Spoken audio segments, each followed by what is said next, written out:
नमस्कार, एक बार फिर आप सभी का द वायर बुलेटिन में स्वागत है। मैं हूं ऋतु तोमर और चलिए खबरों की शुरुआत हमेशा की तरह सुर्खियों से। कृषि कानूनों का विरोध कर रहे किसानों को दिल्ली में प्रदर्शन करने की मंजूरी मिली। जेल से फोन करने के मामले में लालू प्रसाद यादव के खिलाफ मामला दर्ज। महबूबा मुफ्ती ने कहा, मुझे फिर से हिरासत में लिया गया, बेटी इल्तिजा भी नजरबंद। अदालत ने कंगना रनौत की बिल्डिंग पर बीएमसी की कार्रवाई खारिज कर कहा, ये दुर्भावना से प्रेरित। और देश की अर्थव्यवस्था मंदी में दूसरी तिमाही की जीडीपी में 7.5% की गिरावट। और अब खबरें विस्तार से। केंद्र सरकार के विवादित कृषि कानूनों के विरोध में प्रदर्शन कर रहे किसानों को आखिरकार दिल्ली में प्रवेश करने की मंजूरी मिल गई है।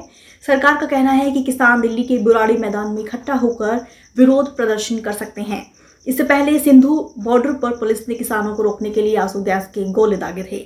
इससे पहले रात में ही किसानों को तितर बितर करने के लिए पानीपत में किसानों पर पानी की बौछार की गई थी। दिल्ली चलो मार्च में शामिल हरियाणा और पंजाब के किसान दिल्ली के निरंकारी समागम मैदान में प्रदर्शन करने की उन्हें मंजूरी मिली है। वहीं पर केंद्र सरकार का कहना है कि अगर किसानों को किसी भी तरह का कोई भ्रम है तो सरकार के दरवाजे हमेशा बातचीत के लिए खुले हैं। कृषि मंत्री नरेंद्र सिंह तोमर का कहना है कि नए कृषि कानूनों को लेकर अगर किसी में भ्रम है तो उस पर चर्चा करने के लिए सभी किसान यूनियंस को 3 दिसंबर को दोबारा बुलाया जाएगा। उन्होंने किसानों से इस आंदोलन को स्थगित करने की भी मांग की। आपको बता दें कि इससे पहले दिल्ली चलो प्रदर्शन में शामिल हुए पंजाब के मनसा जिले के एक किसान धाना सिंह की हरियाणा के भिवानी में सड़क दुर्घटना में मौत हो गई थी। और अब रुक करते हैं अगली खबर की तरफ। भाजपा विधायक को फोन करने और फोन कर मंत्री पद का लालच देकर समर्थन मांगने के मामले में आरजेडी प्रमुख लालू प्रसाद यादव मुश्किल में घिरते नजर आ रहे हैं। भाजपा विधायक ललन पासवान ने उनके खिलाफ एफआईआर दर्ज कराई है। विधायक का दरअसल आरोप है कि साजिश के तहत लालू ने उन्हें मंत्री पद का लालच देकर वोट खरीदने की कोशिश की। विधायक ने जेल के भीतर से एनडीए सरकार गिराने की कोशिश करने का भी लालू पर आरोप लगाया।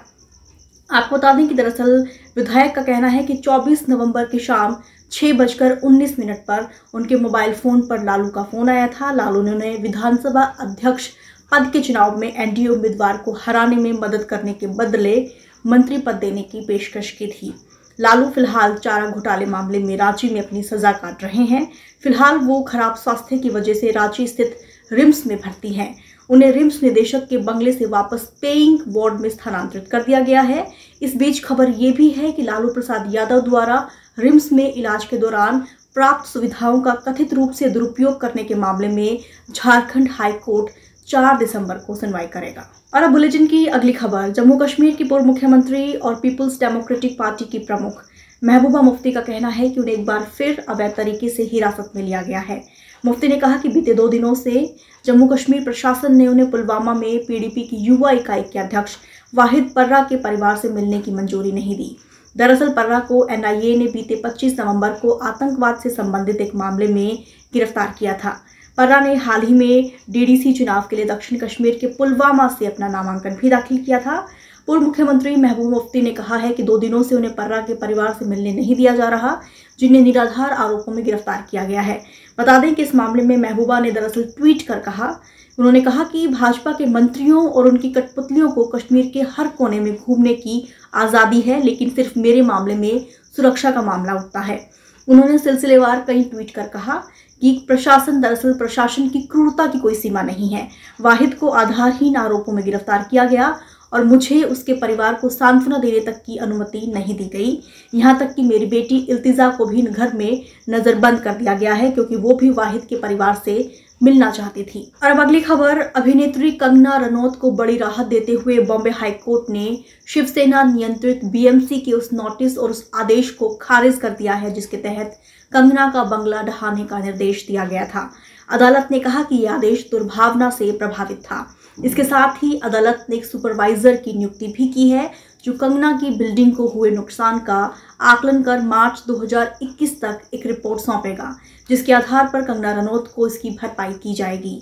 अपने फैसले में दरअसल अदालत ने यह भी कहा कि कंगना द्वारा की गई टिप्पणियां उचित नहीं थी और उन्हें सार्वजनिक मंच से ऐसा कुछ बोलते हुए सावधानी बरतनी चाहिए। हालांकि इसके साथ ही अदालत ने यह भी कहा कि किसी नागरिक के गैर जिम्मेदाराना बयान के आधार पर सरकार दुर्भावनापूर्ण कदम नहीं उठा सकती। इस तरह की टिप्पणियों को उन्हें नजरअंदाज करना चाहिए। हाईकोर्ट ने कहा कि केस के बैकग्राउंड को देखकर पता चलता है कि ये कार्रवाई बदनीयत के इरादे से अभिनेत्री के ट्वीट और उनके बयानों के चलते की गई थी।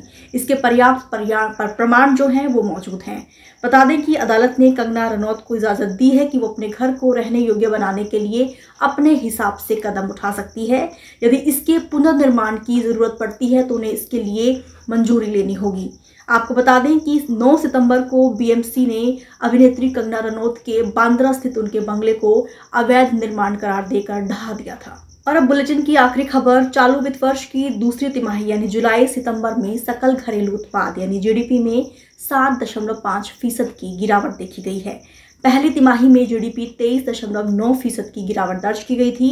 यानी तकनीकी रूप से जीडीपी यानी भारत की जो जीडीपी है वो उसमें मंदी होने की पुष्टि की जाती है।